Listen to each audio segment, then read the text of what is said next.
One of the somewhat off-and-on topics when it comes to Duckpin Leagues is that of slow bowling, as it refers to the amount of time it takes to finish a league session for a day.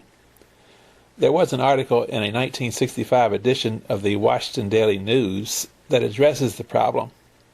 One of the Duckpin centers in the Maryland area currently uses a system of bowling 2 frames at a time, which might help in some cases, but it's hardly a revolutionary idea. The following article makes reference to this system of bowling, but even in 1965 it wasn't a new concept. When I was doing exhaustive research for my 2024 book on the origin of all bowling, this system was actually in place for duckpins around the year 1900, and it likely was being used for several years prior for the small pin game. So here's an article you might find interesting, and to avoid interrupting the spirit of the news item, I'll wait until the end to give a small rebuttal. Local Bowlers at Their Worst in Duckpin National by Henry Fankhauser. It happens in every national duckpin tourney.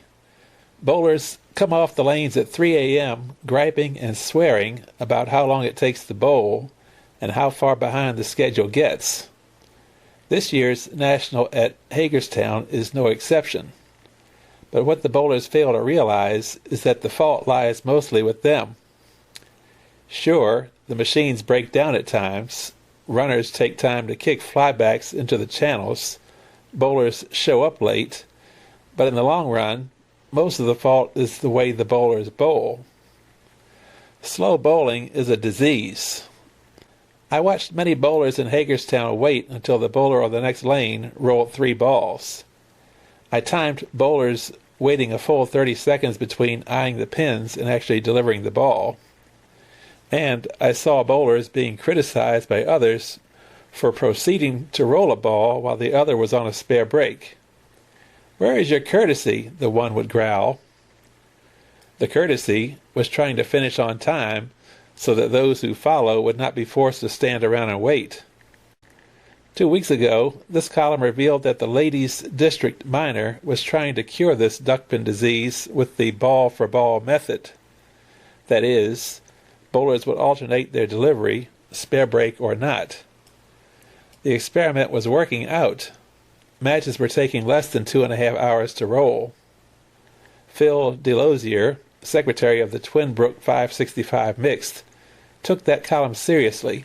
He writes, "Our league tried the system of ball-for-ball bowling last week as reported in your column, and for the first time in the history of our league, all 14 teams were through bowling and off the lanes at 9:30 or before.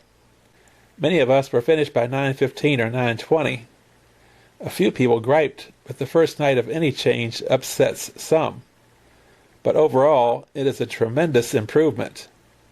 Once everyone gets accustomed to this style of bowling, I believe a lot of pressure and friction because of slow bowling will vanish. If you'd like to see some really fast bowling, I suggest you journey back to Hagerstown this weekend when the Connecticut contingent invades.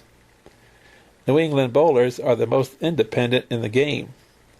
They think nothing of delivering the ball at the very same time as the bowler on the next lane. They bowl when they want to and pay no attention to the fellow on either side, and no one seems to mind. To speed up the game even more, many New England leagues permit bowlers to roll 2 frames at a time on the same lane instead of the conventional 1. In fact, this is now an optional rule in duckpins.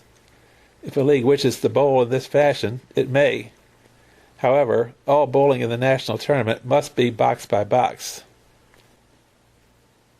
And now in regard to my rebuttal, the part of the article that seems like utter nonsense to me is the segment referencing the bowlers who just happened to be New Englanders, who thought nothing of bowling on adjacent lanes and delivering the ball at the same time with the bowler next door.